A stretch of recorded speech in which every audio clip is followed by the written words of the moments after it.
After the shock of Karen's baseless claim, I knew I couldn't handle this alone. The first step was to gather support. I started by reaching out to neighbors I trusted, discreetly sharing the story and asking if they had experienced anything similar. To my surprise, several neighbors had their own little horror stories about Karen's overreach, but they had kept quiet out of fear or politeness. Some of them nodded in silent support, while others shared their own frustrations with HOA, rules, and Karen's petty antics. It was clear that her overreach wasn't just directed at me, it was a neighborhood-wide problem. I decided to create a private online group, a support network where neighbors could share their experiences and strategize. It was a safe space for venting and planning. Meanwhile, I kept detailed records. I took photos of my property, saved all email exchanges, and printed out the reservation confirmation. I knew that evidence would be crucial if Karen or the HOA decided to escalate further. I also reached out to a local attorney, specializing in property rights and HOA disputes.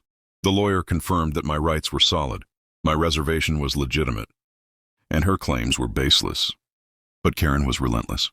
She started posting online, claiming I was illegally renting out my property and endangering the neighborhood. Her posts were filled with false accusations and veiled threats.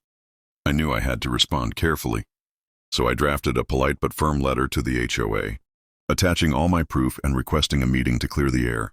In the meantime, I began quietly rallying support at the local level.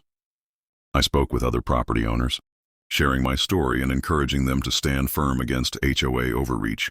I also researched local laws and regulations, learning that HOA rules are not absolute. They must be fair and within legal limits. Days turned into a tense waiting game. I was prepared for her next move, but I also knew that persistence was key. I refused to be bullied or intimidated. Using my evidence and community backing, I was ready to confront her, and I was determined not to let her ruin my peace or my land. As I looked out at my cabin, I felt a renewed sense of purpose.